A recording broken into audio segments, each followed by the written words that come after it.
Bonsoir Sonia Mabrouk. Bonsoir Mathieu, bonsoir à tous. Votre invité Nicolas Dupont-Aignan, président de Debout la France, député de l'Essonne. Beaucoup de sujets d'actualité à traiter, le feuilleton Benalla, Emmanuel Macron et les patrons à Versailles, et puis le grand débat national. Bonsoir Nicolas Dupont-Aignan. Bonsoir Sonia Mabrouk. Feuilleton Benalla suite mais pas fin. Qu'avez-vous vraiment appris de nouveau après l'audition aujourd'hui d'Alexandre Benalla par la commission d'enquête sénatoriale? Et vous? Je vous pose d'abord la question. Rien. Du tout? Rien. C'est effrayant parce que cela décrédibilise le Parlement, le Sénat.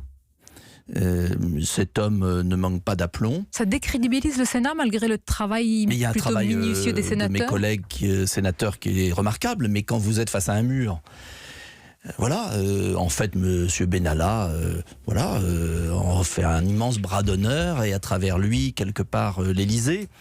Moi, j'aimerais qu'un jour, on puisse savoir ce qu'il y avait dans le coffre-fort de l'Élysée qui a été opportunément vidé. Vous avez une intime conviction? Vous avez une intime sur cette affaire? Je ne suis pas juge.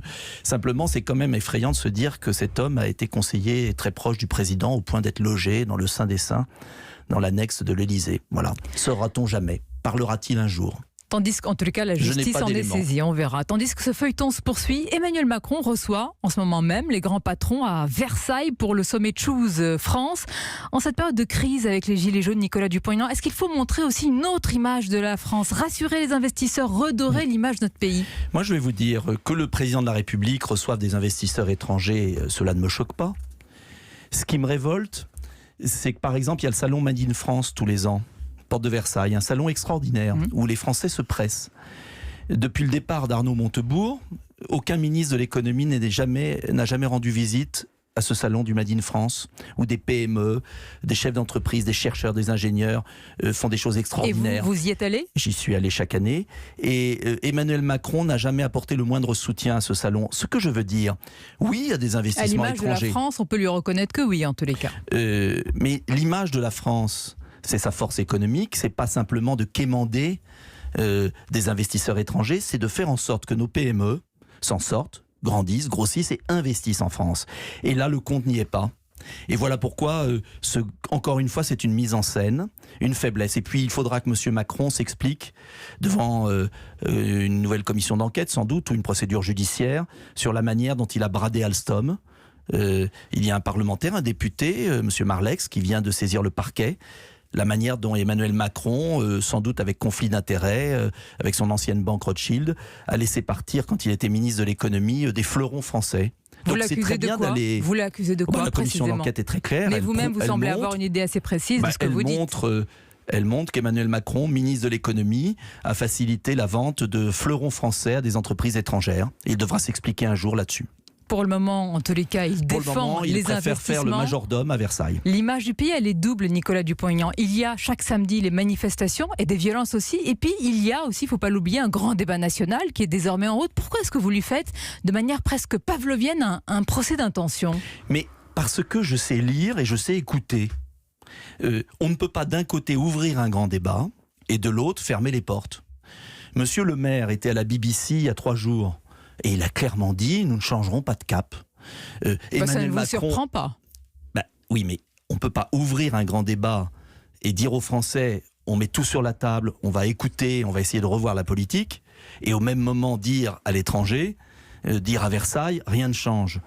C'est pas possible, il y a une contradiction inhérente. Et sincèrement, la France est quand même, son économie est à l'arrêt depuis 2 mois. Il y a eu suffisamment de prises de parole, on peut en avoir davantage. Moi, je suis toujours heureux quand les Français s'expriment. Mais je pense qu'on attend du président de la République, non pas une manœuvre de diversion, mais des décisions.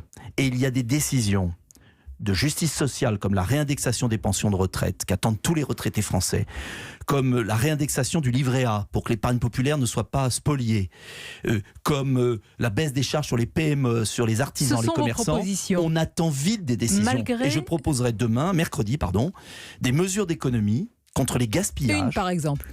La fraude à la carte vitale, où le gouvernement a refusé. Encore. Ben oui, mais le gouvernement a refusé à la sénatrice, qui n'est pas de mon parti, sénatrice Madame Goulet, un rapport d'enquête. Il n'y a pas d'autres économies que sur ce genre de fraude. Il n'y a pas d'autres économies au niveau de l'État, des dépenses, bien sûr, Nicolas Dupont-Aignan. Il y en a d'autres, et on peut réduire les frais de fonctionnement de l'État, on peut lutter davantage contre l'évasion fiscale, on peut réduire la contribution à l'Union européenne. En tout cas, moi, je vais proposer 32 milliards d'économies, parce qu'il faut être responsable. On ne peut pas relancer le pouvoir d'achat. C'est ce que vous allez annoncer mercredi, donc oui. Je veux, un avant-programme avant les européennes. Non, ce sont des réponses que j'avais déjà proposées au début du mouvement des Gilets jaunes. Le rôle d'un homme politique, c'est pas simplement de critiquer, c'est de proposer. Je propose avec mon mouvement Debout la France, nous proposons à plusieurs des mesures pour lutter contre les gaspillages, pour redistribuer l'argent vers le pouvoir d'achat, et notamment des plus modestes, et des retraités, et de ceux qui innovent, qui investissent en France. Vous parlez tout à l'heure de l'Union européenne. Le président, et la France en particulier, est attaqué par l'Italie. Selon les autorités italiennes, la France serait en train, je cite, d'appauvrir l'Afrique et d'aggraver la crise migratoire. Vous condamnez de tels propos contre la France ? Oui, je condamne ces propos contre notre pays. Parce que jusque-là, vous étiez plutôt un soutien de l'Italie ou du gouvernement italien. Il y a certains points où je suis content que l'Italie ait mis un frein à l'immigration massive. J'ai condamné le président de la République français quand il a traité les Italiens et le gouvernement nouvellement élu de lépreux. J'ai trouvé ça indigne.